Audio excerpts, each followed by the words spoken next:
Welcome to That's Good Sports. I'm Brandon. The Broncos haven't beaten a divisional opponent on the road since Peyton Manning was on the roster. Perna. What a shitty middle name to have, but very prophetic. Now, what do the Broncos and the Chargers have in common? Neither of these teams rank top 5 in total offense or defense or passing/rushing offense or defense. They are statless. The only difference, when you think about it, is the Chargers have won a lot more games than the Broncos. Big deal. Nobody in the national media is talking about either of these fucking teams. We're all living in Andy Reid's shadow.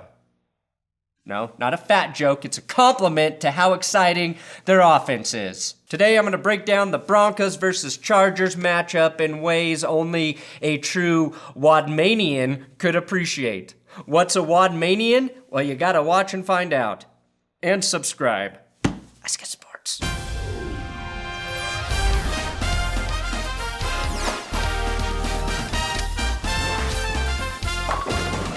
I do have Big Dick Patreon shoutouts for Road Dog, Black Rose MD1, Anthony Ashby, Dan, just plain old Dan, and Joseph Niles. You can keep this channel alive, patreon.com/thatsgoodsports. Now typically the home team gets a half-point advantage here, but since it's a coin toss as to whether or not more Broncos fans or Chargers fans will be at this game in California, I can only give the San Diego Lists Chargers a quarter point. Vance Joseph versus Anthony Lynn. After watching Vance mismanage the clock not once, but twice against the Texans, I don't think I could favor Vance Joseph in a coaching matchup until I am dead in my grave, being eaten by zombie worms while acid rain falls from the sky, and somehow Vance Joseph is the last coach left standing, and the NFL exists in an apocalyptic world for some reason. Chargers head coach Anthony Lynn, who played for the Broncos, seems to be doing a hell of a job in LA. Imagine if John Elway actually evaluated Lynn in addition to Vance when they were both available 2 seasons ago. We'd probably be screaming for Lynn to be fired because it's really hard to win if you don't have a guy like Phillip Rivers at quarterback, unless of course you're Mike McCoy. Half point for Lynn. Chargers offensive line and running backs versus Broncos front 7. I'm talking about left tackle Russell Okung and right guard Michael fucking Schofield leading the way for Melvin Gordon, who has 120 total yards and a touchdown in the last 5 games each, and Western Stater from the great town in the high country of Gunnison, Colorado, Austin Ekeler. Fun fact, Ekeler and Lindsay both come from Colorado, both went undrafted, and both wear the number 30. Former Bronco Russell Okung is still playing better than Garrett Bowles, and I guess you could argue Michael Schofield is playing better at right guard and Virgil Green, well, he's about the exact same. Now, why is that? Why is Okung and Schofield playing much better with the Chargers? Is it the coaching? Who the hell knows? What I do know is Phillip Rivers is basically not giving the defense enough time to sack him. He's only been sacked 12 times this season, and I don't think LA's line is better than Denver's. Well, now maybe because of injuries, but Keenum has double the amount of sacks, and it has a lot to do with not getting rid of the football quickly. Call him Wild Phil Hickok with dermatitis, because his trigger finger is fucking itchy. Ekeler and Gordon have combined for 14 touchdowns, 607 receiving yards, and 1,017 rushing yards. They're basically the white-collar version of the corporate elitist Alvin Kamara and Mark Ingram. That's what everybody says. So even though Bradley Chubb is starting to play like a beast with a great name, and Von Miller is always dangerous, I think Rivers negates a great pass rush. And the Broncos front 7 will struggle with the dynamic duo in the backfield. So, half point for the Chargers. LA ball catchers versus Broncos secondary. We already know how good a healthy Keenan Allen is. He did show up on the injury report, though, late in the week. But the Williams brothers, Tyrell and Mike, both have 5 touchdowns each this year. One of them also on the injury report now. And running back Melvin Gordon has the 3rd most receiving yards on the team. At 6'3" and 6'4", Denver may miss the 6'1" Aqib Talib more than ever on Sunday to cover some of these receivers. The good news is the Broncos are finally healthy in the secondary. Darian Stewart was back at practice, Bradley Roby returned, and Adam Jones and Tremaine Brock were both not listed on the injury report this week.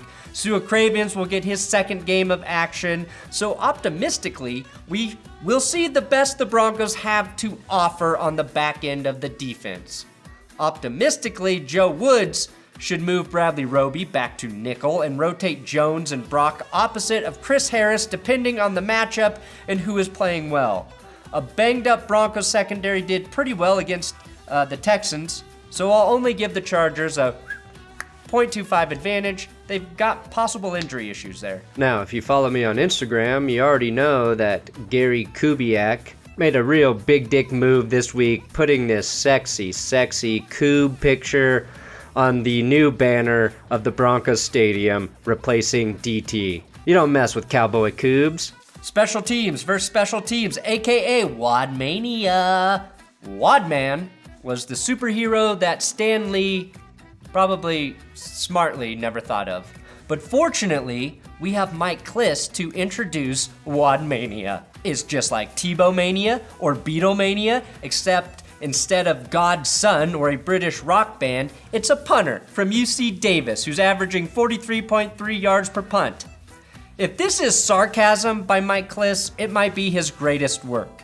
If he's serious, well, I shall remind you, in over 900 episodes of this show, have I never, ever said anything as silly as Wadmania. And I've done bad poetry with Phillip Rivers, the Monster Cock Award, and of course, fuck you, Tom Brady. None as silly as Wadmania. Now this might actually be one of those battles that could swing the game, and that's because the Chargers are a team that keeps winning in spite of their complete lack of a field goal kicker. Caleb Sturgis was cut after missing 3 kicks, which actually seems pretty average for kicking this year in the NFL. As far as returners go, Denver's underperformed, whether that's Adam Jones or Phillip Lindsay or Deshaun Hamilton returning kicks this year. But guess what? Isaiah McKenzie had a great first game in Buffalo with 121 all-purpose yards last week.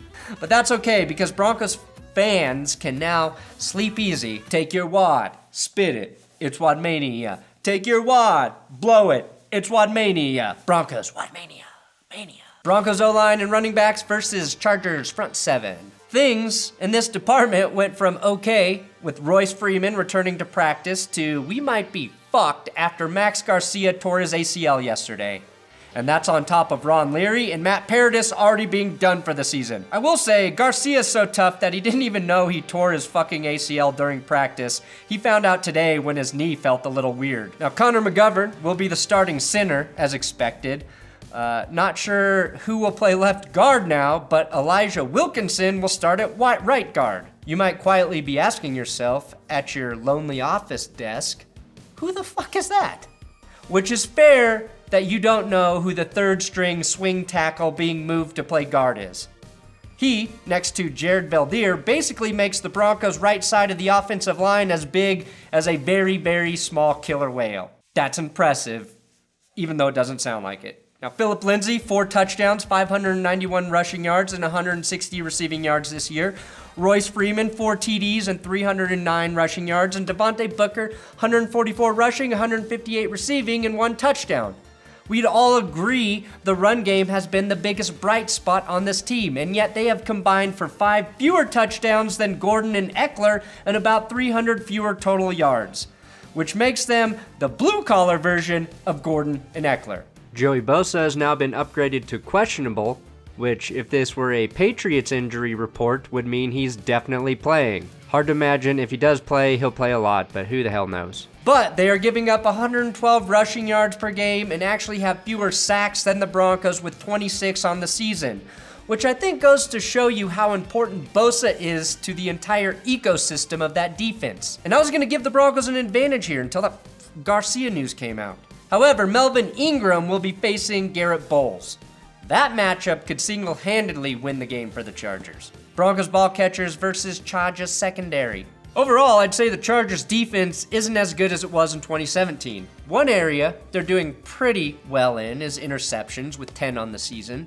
That's a 4-way tie for 7th best. However, they're 4th worst in forced fumbles at 4 and are middle of the road, allowing just 1 fewer passing touchdown than the Broncos and giving up about 244 passing yards per game.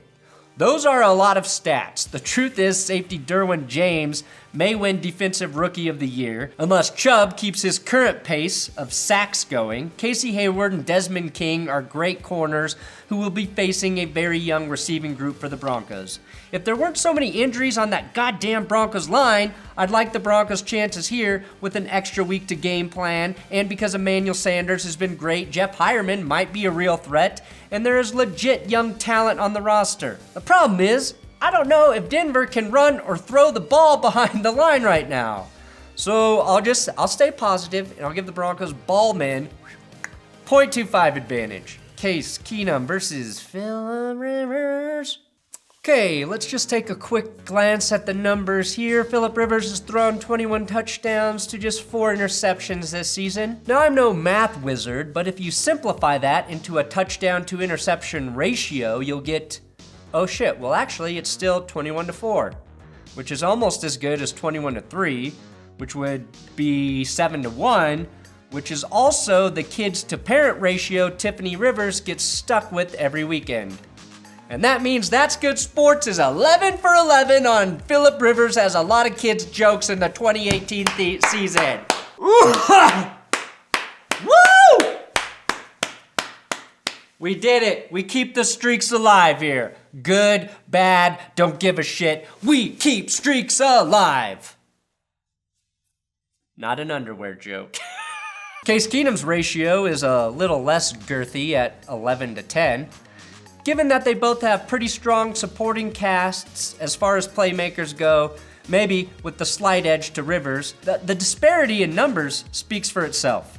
Rivers is the better quarterback, and that's pretty obvious. What's less obvious is that Rivers, despite looking like he's running in quicksand, has more career rushing yards than Case Keenum, who's a bit of a scrambler.